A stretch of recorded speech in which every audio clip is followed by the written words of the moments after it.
Welcome to English truly yours. Hello dear friends. तो शुरू करते हैं आज का अगला वीडियो फ्रेजेस 10 on 10, जिसमें आप सीखेंगे इंग्लिश लैंग्वेज के 10 नए फ्रेजेस जो काफ़ी यूज़फुल होंगे आपके लिए। तो स्टार्ट करते हैं। पहला फ्रेज़ है हमारे पास to stand by, to remain in support, किसी की सपोर्ट के लिए खड़े रहना।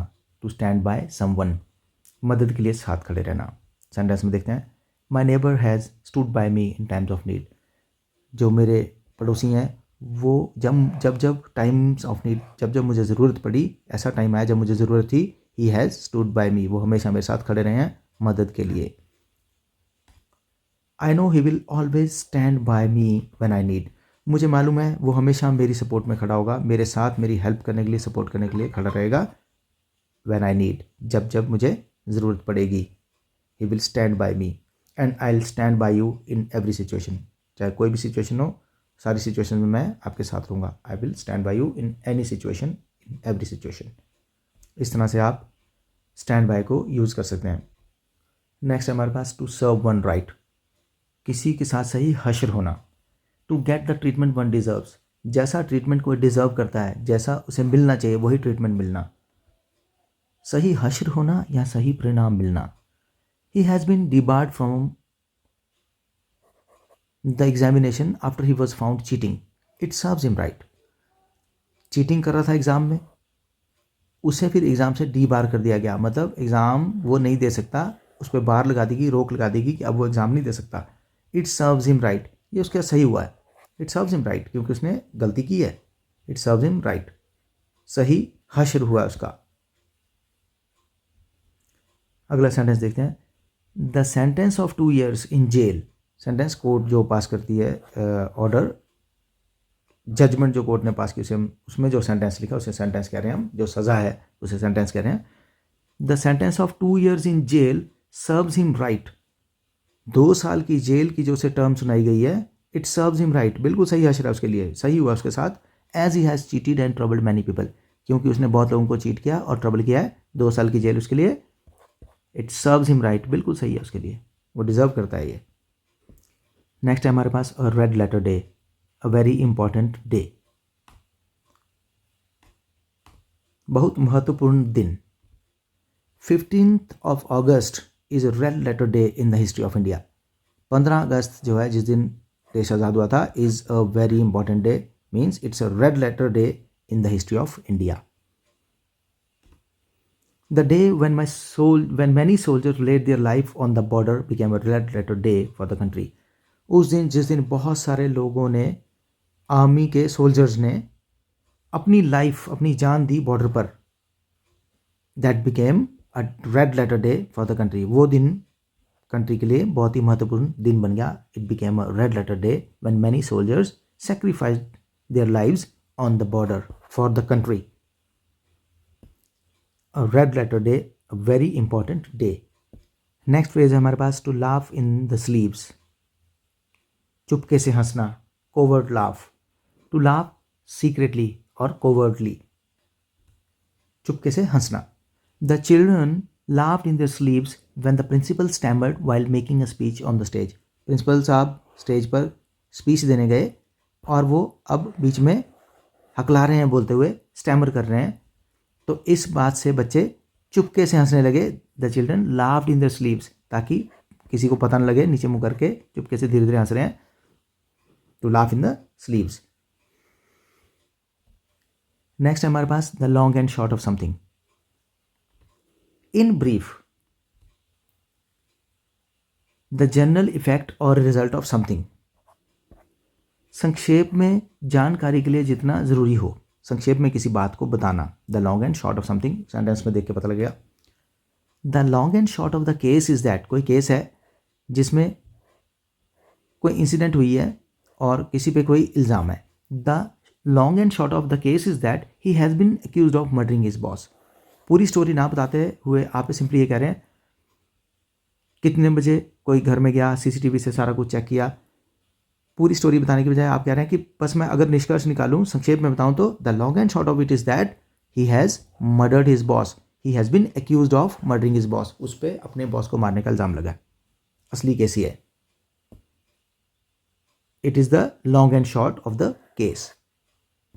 That he has been accused of murdering his boss. Next हमारे पास है to look down upon, to consider someone of lesser value than oneself, अपने से नीचा समझना किसी को गरीब समझकर, कम समझकर देखना, नीचा या कम समझना नफरत करने वाली सेंस में।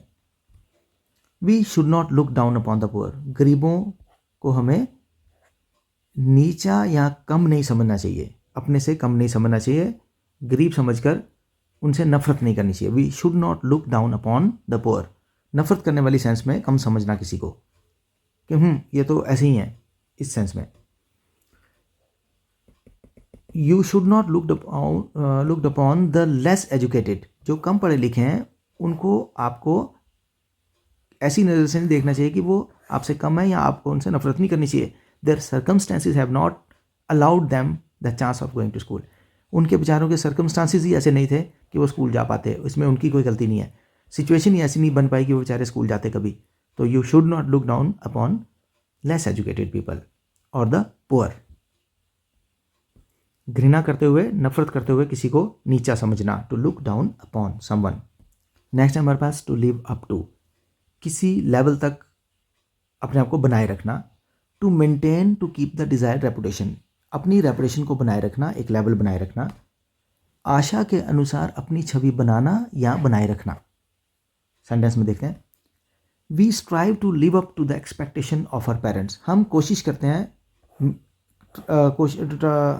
ट्राई करते रहते हैं, हर टाइम स्ट्राइव करते रहते हैं to live up to the expectation of our parents, अपने पेरेंट्स की एक्सपेक्टेशन के बराबर आने के लिए, उसको अपनी छवि बनाए रखने के लिए उनकी नज़र में, या उस लेवल तक काम करते रहने में। Live up to, a leader must put every effort, जो लीडर होता है उसे पूरी कोशिश करनी चाहिए to live up to the expectations of the people, लोगों की जो एक्सपेक्टेशन है उस पर खरा उतरने की, उस लेवल तक बने रहने की कोशिश करनी चाहिए। He should try to live up to the expectation. Next हमारे पास है to keep body and soul together, simply इसका मतलब जिंदा रह पाना, सर्वाइव करना, टू रिमेन अलाइव, जिंदा रह पाना। It is really very difficult for the labourers to keep body and soul together in such meagre wages, इतने कम दिहाड़ी में, इतने कम पैसों में, या जितने भी पैसे कमाते हैं इतने कम पैसों में, to keep body and soul together, जिंदा रह पाना is very difficult for the labourers के लिए, बेचारों के लिए it's very difficult to keep body and soul together in such less income. Next है हमारे पास टू लैंड अ हैंड, हाथ बटाना, हेल्प करना, मदद करना। We should always land a hand when our friends need, जब हमारे दोस्तों को हमारी ज़रूरत हो तो हमें उनकी हेल्प करनी चाहिए। We should land a hand. कहीं पर कोई पार्क बन रहा है जो आसपास के सभी एरिया में रहने वाले जो लोग हैं उनके काम आएगा, मतलब कम्युनिटी के लिए जो पार्क बन रहा है, कम्युनिटी पार्क सभी के काम आएगा। The locals are working to build a community park, local लोग जो मिलकर कम्युनिटी पार्क बनाने की कोशिश कर रहे हैं। You should also land a hand in it, आपको भी इसमें मदद करनी चाहिए। You should also land a hand, तुम्हें भी उसमें हाथ बटाना चाहिए या मदद करनी चाहिए। You should land a hand. Next हमारे पास to read between the lines, to read carefully and understand the implied meaning, शब्दों के अंदर छुपा हुआ मीनिंग, इम्प्लाइड मीनिंग समझने की कोशिश करना। लाइन्स वर्ड्स लिखे हुए हैं तो कोशिश करने की ये शब्द जो लिखे हैं, ये शब्द लिखे हैं, इनके बीच में कुछ छुपा है मीनिंग, उसे समझने की कोशिश करना। To read between the lines, पढ़कर अंदर की बात समझना, शब्दों में छुपा हुआ मतलब समझना। Sometimes you have to read between the lines in order to get at the real meaning of the words. शब्दों का असली मीनिंग जानने के लिए कई बार आपको you have to read between the lines, आपको इस तरीके से समझना पड़ता है कि आप छुपे हुए मीनिंग को समझ पाएं। When it appears something else on the surface, surface मतलब ऊपर ऊपर आपको शब्द पढ़ के कुछ और मीनिंग लगेगा, लेकिन एक्चुअली जब आप सारा मीनिंग कनेक्ट करेंगे तो आपको असली छुपी हुई बात पता लगेगी कि शब्दों के अंदर इम्प्लाइड मीनिंग क्या है। It means you are reading between the lines. To read between the line means to get at the real meaning of the words, which is hidden somewhere in the lines. So dear friends, ये थे आज के आपके phrases 10/10। मुझे पूरी उम्मीद है कि आपको अच्छे से समझ में आए होंगे। इन्हें रिवाइज़ कीजिए और नोट कीजिए और अपनी लैंग्वेज में इंक्लूड करने की कोशिश कीजिए। Wherever you find a chance to use them, kindly use them, practise them well so that you may enrich your language. Whenever the opportunity comes, use these phrases. Thank you. Thanks for watching.